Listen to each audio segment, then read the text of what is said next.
আকাশবাণী খবর পড়ছি অনিন্দ্য সুন্দর রায়। শুরুতেই বিশেষ বিশেষ খবর। ভারত রাশিয়া বার্ষিক সম্মেলনে যোগ দিতে আজ নতুন দিল্লি আসছেন রুশ প্রেসিডেন্ট ভ্লাদিমির পুতিন। আগামীকাল তিনি প্রধানমন্ত্রী নরেন্দ্র মোদীর সঙ্গে বৈঠক করবেন। প্রতিরক্ষামন্ত্রী রাজনাথ সিং আজ রাশিয়ার প্রতিরক্ষামন্ত্রীর সঙ্গে এক গুরুত্বপূর্ণ বৈঠকে যোগ দেবেন। লোকসভায় গতকাল কেন্দ্রীয় আবগারি সংশোধনী বিল 2025 পাশ হয়েছে। প্রধানমন্ত্রী নরেন্দ্র মোদী গতকাল বিজেপির পশ্চিমবঙ্গের সাংসদদের সঙ্গে বৈঠক করেছেন। ছত্তিশগড়ের বিজাপুর জেলায় গতকাল নিরাপত্তা বাহিনীর সঙ্গে সংঘর্ষে 12 জন মাওবাদী মারা পড়েছে। কেন্দ্রীয় নারী ও শিশু কল্যাণমন্ত্রী অন্নপূর্ণা দেবী আজ নতুন দিল্লিতে বাল্যবিবাহ মুক্ত ভারত অভিযানের 1 বছর পূর্তি উপলক্ষে বিশেষ অনুষ্ঠানের সূচনা করবেন। আসছি বিস্তারিত খবরে। 23তম ভারত রাশিয়া বার্ষিক সম্মেলনে যোগ দিতে আজ নতুন দিল্লি আসছেন রুশ প্রেসিডেন্ট ভ্লাদিমির পুতিন। দুদিনের রাষ্ট্রীয় সফরে আগামীকাল তিনি বৈঠক করবেন প্রধানমন্ত্রী নরেন্দ্র মোদীর সঙ্গে। দুই নেতার মধ্যে একাধিক আঞ্চলিক এবং আন্তর্জাতিক বিষয়ে আলোচনা হওয়ার কথা। পাশাপাশি বাণিজ্য, অর্থনীতি, স্বাস্থ্যক্ষেত্র, সংস্কৃতি ও গণমাধ্যম এবং শিক্ষাক্ষেত্রে দুই দেশের মধ্যে একাধিক চুক্তি স্বাক্ষরিত হতে পারে। মনে করা হচ্ছে রুশ প্রেসিডেন্টের এই ভারত সফরে দুই দেশ দ্বিপাক্ষিক সম্পর্কের একাধিক ক্ষেত্র খতিয়ে দেখবে এবং বিশেষ কৌশলগত অংশীদারিত্ব আরও শক্তিশালী করার উপর জোর দেবে। রুশ প্রেসিডেন্টের সম্মানে রাষ্ট্রপতি দ্রৌপদী মুর্মু এক অনুষ্ঠানের আয়োজন করেছেন। প্রতিরক্ষামন্ত্রী রাজনাথ সিং আজ নতুন দিল্লিতে রাশিয়ার প্রতিরক্ষামন্ত্রী আন্দ্রেই বেলুসোর সঙ্গে বৈঠকে যোগ দেবেন। প্রতিরক্ষা মন্ত্রক এক বিবৃতিতে জানিয়েছে, 22তম Bharat Russia intergovernmental commission on military and military technical কোঅপারেশনের ওই বৈঠকে প্রতিরক্ষা ক্ষেত্রে দুই দেশের বহুমুখী সম্পর্কের বিষয়ে পর্যালোচনা করা হবে। ন্যাশনাল ওয়ার মেমোরিয়ালে দেশের প্রয়াত সেনানীদের সম্মান জানাতে যাবেন রাশিয়ার প্রতিরক্ষামন্ত্রী। লোকসভায় কেন্দ্রীয় আবগারি সংশোধনী বিল 2025 পাশ হয়েছে। প্রস্তাবিত আইনটির লক্ষ্য ছিল 1944 সালের কেন্দ্রীয় আবগারি আইন সংশোধন করা, বিশেষ করে সিগারেট, সিগার, হুক্কা তামাক, গুটখা, জর্দা এবং সুগন্ধযুক্ত তামাকজাত দ্রব্যের ওপর আবগারি শুল্ক এবং শেষ বৃদ্ধি করা। এই আইনে দেশে উৎপাদিত বা উৎপাদিত পণ্যের ওপর কেন্দ্রীয় আবগারি শুল্ক আরোপ এবং আদায়ের ব্যবস্থা করা হয়েছে। বিলটির লক্ষ্য কাঁচা তামাক, তামাকজাত দ্রব্য এবং তামাকের বিকল্প পণ্যের ওপর কেন্দ্রীয় আবগারি শুল্ক বৃদ্ধি করা। বিলের ওপর বিতর্কের জবাবে কেন্দ্রীয় অর্থমন্ত্রী নির্মলা সীতারামন বলেন, এটি কোনো নতুন আইন নয় এবং এমনকি অতিরিক্ত করও নয়। তিনি বলেন, এটি কোনো সেস নয়, বরং একটি আবগারি শুল্ক যা জিএসটির আগেও ছিল। জিএসটি কার্যকর হওয়ার পরেও 2017 জুলাই থেকে 2024 পর্যন্ত ক্ষতিপূরণ শেষের হার অপরিবর্তিত ছিল। শ্রীমতী সীতারামন বলেন, জিএসটি বাস্তবায়নের আগে তামাকের ওপর করের হার বার্ষিকভাবে বৃদ্ধি করা হয়েছিল। শ্রীমতী সীতারামন আরও বলেন, অতীতে এবং এখনও কৃষকদের তামাক চাষের ক্ষতি সম্পর্কে সচেতন করার চেষ্টা চলছে। তিনি বলেন, জাতীয় কৃষি বিকাশ যোজনার আওতায় শস্য বৈচিত্র্যকরণ কর্মসূচি 10টি প্রধান তামাক উৎপাদনকারী রাজ্যকে অন্তর্ভুক্ত করেছে। মন্ত্রী বলেন, 2018 থেকে 2021-22 সালের মধ্যে 1,12,000 একরেরও বেশি জমি তামাক চাষ থেকে অন্যান্য ফসলে স্থানান্তরিত করা হয়েছে। প্রধানমন্ত্রী নরেন্দ্র মোদী আজ পশ্চিমবঙ্গের বিজেপির সাংসদদের সঙ্গে এক বৈঠকে মিলিত হন। মূলত এসআইআর প্রক্রিয়া যাতে সঠিক ও স্বচ্ছভাবে সম্পন্ন হয় তার জন্য প্রয়োজনীয় সব ধরনের ব্যবস্থা ও তদারকির বিষয়ে আলোচনা হয় বলে জানা গেছে। পাশাপাশি সাংসদদের নিজস্ব এলাকায় মানুষের সঙ্গে, বিশেষ করে যুব সমাজের সঙ্গে সরাসরি সংযোগ জোরদার করা, সাধারণ মানুষের পাশে আরও সক্রিয়ভাবে থাকা এবং জনসমস্যার দ্রুত সমাধান নিশ্চিত করার বিষয়গুলি নিয়ে আলোচনা হয়েছে।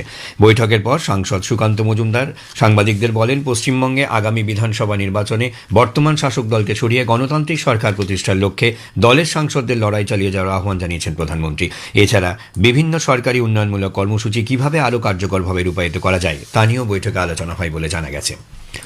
প্রধানমন্ত্রী নরেন্দ্র মোদী প্রাকৃতিক চাষের গুরুত্ব তুলে ধরে বলেছেন, এটি জীববৈচিত্র্যকে শক্তিশালী করার পাশাপাশি উদ্ভিদ এবং পশুপালনের সহাবস্থানকে উৎসাহিত করে। সোশ্যাল মিডিয়ায় শেয়ার করা একটি নিবন্ধে শ্রী মোদী ভারত জুড়ে মানুষকে প্রাকৃতিক চাষের পদ্ধতি গ্রহণ এবং সম্প্রসারণের জন্য স্পষ্ট আহ্বান জানিয়েছেন। তিনি বলেছেন যে এই ধরনের পরিকাঠামো ভারতের ঐতিহ্যবাহী জ্ঞান ব্যবস্থার পাশাপাশি আধুনিক পরিবেশগত নীতি থেকে উদ্ভূত, যাতে কৃত্রিম রাসায়নিক ছাড়াই ফসল চাষ করা যায়। এই পদ্ধতিটি বহিরাগত ইনপুটের উপর নির্ভর না করে কৃষি অবশিষ্টাংশ পুনর্ব্যবহার এবং বায়ু চলাচলের মাধ্যমে মাটির স্বাস্থ্য উন্নত করার উপর নির্ভর করে বলেও প্রধানমন্ত্রী জানান। বিদেশমন্ত্রী ডক্টর এস জয়শঙ্কর গতকাল ওমানের বিদেশমন্ত্রী বদর আল বুসাইদির সঙ্গে কথা বলেছেন। সামাজিক মাধ্যমের এক পোস্টে জয়শঙ্কর জানিয়েছেন, ভারত ওমান দ্বিপাক্ষিক সম্পর্ক জোরদার করা নিয়ে আলোচনা হয়েছে। কেন্দ্র আজ জানিয়েছে মোবাইল ফোনে সঞ্চার সাথী অ্যাপ প্রি ইনস্টল থাকা বাধ্যতামূলক নয়। মোবাইল ব্যবহারকারীরা চাইলেই এই অ্যাপটি ফোন থেকে সরিয়ে ফেলতে পারবেন বলেও সরকার স্পষ্ট করে দিয়েছে। নাগরিকদের সুরক্ষা নিশ্চিত করা ছাড়া অ্যাপটির আর কোনো কাজ নেই বলেও জানানো হয়েছে। টেলিযোগাযোগ মন্ত্রক এক বিবৃতিতে জানিয়েছে, এখনও পর্যন্ত 1,40,00,000 ব্যবহারকারী এই অ্যাপ ডাউনলোড করেছেন। প্রতিদিন 2,000-এর মতো প্রতারণার ঘটনা চিহ্নিত করা সম্ভব হচ্ছে।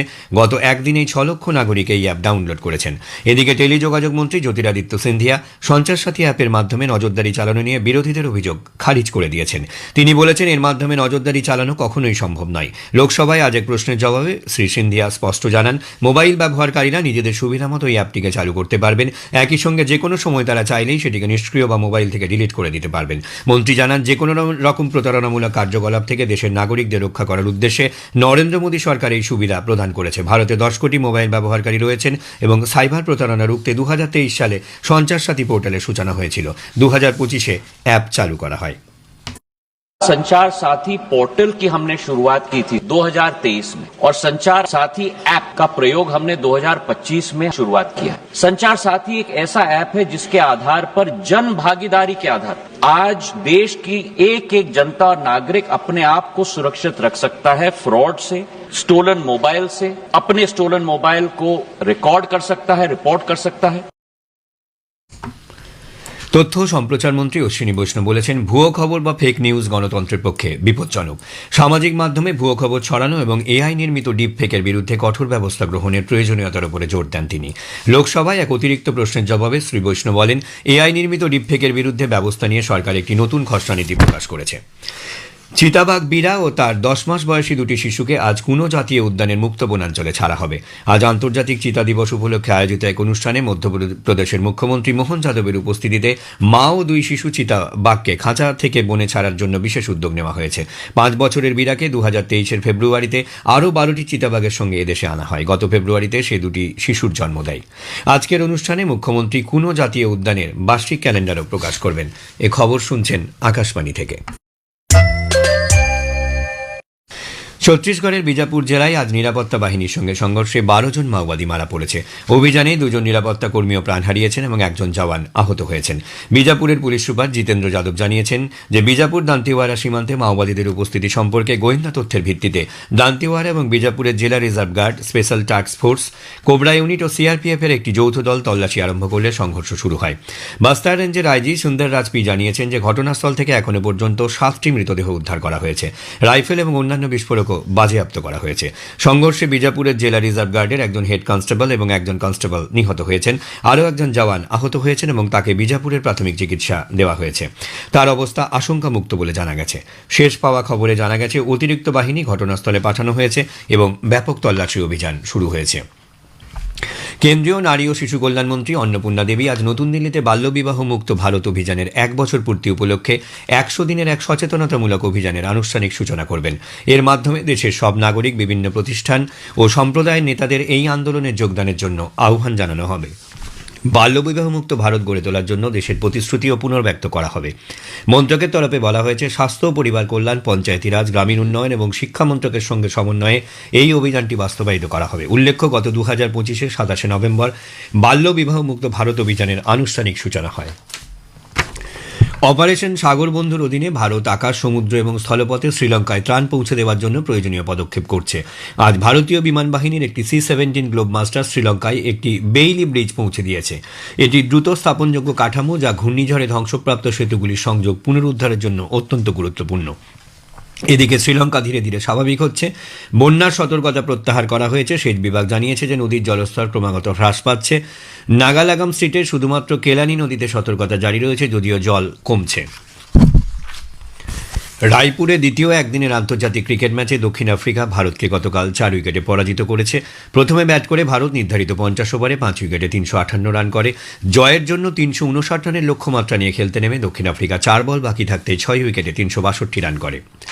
ভারতের হয়ে বিরাট কোহলি 102 এবং ঋতুরাজ গাইকোয়াড় 105 রান করেন। অন্যদিকে দক্ষিণ আফ্রিকার হয়ে এডেন ম্যাকরাম সর্বোচ্চ 110 রান করেছেন।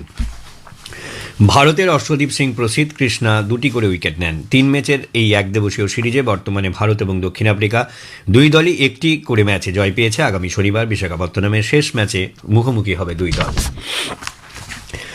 শেষ করার আগে খবরের বিশেষ কিছু অংশ আরও একবার। ভারত রাশিয়া বার্ষিক সম্মেলনে যোগ দিতে আজ নতুন দিল্লি আসছেন রুশ প্রেসিডেন্ট ভ্লাদিমির পুতিন। আগামীকাল তিনি প্রধানমন্ত্রী নরেন্দ্র মোদীর সঙ্গে বৈঠক করবেন। প্রতিরক্ষামন্ত্রী রাজনাথ সিং আজ রাশিয়ার প্রতিরক্ষামন্ত্রীর সঙ্গে এক গুরুত্বপূর্ণ বৈঠকে যোগ দেবেন। লোকসভায় গতকাল কেন্দ্রীয় আবগারি সংশোধনী বিল 2025 পাশ হয়েছে। খবর এখানে শেষ হলো। পরবর্তী সংবাদ সকাল 7:25 মিনিটে।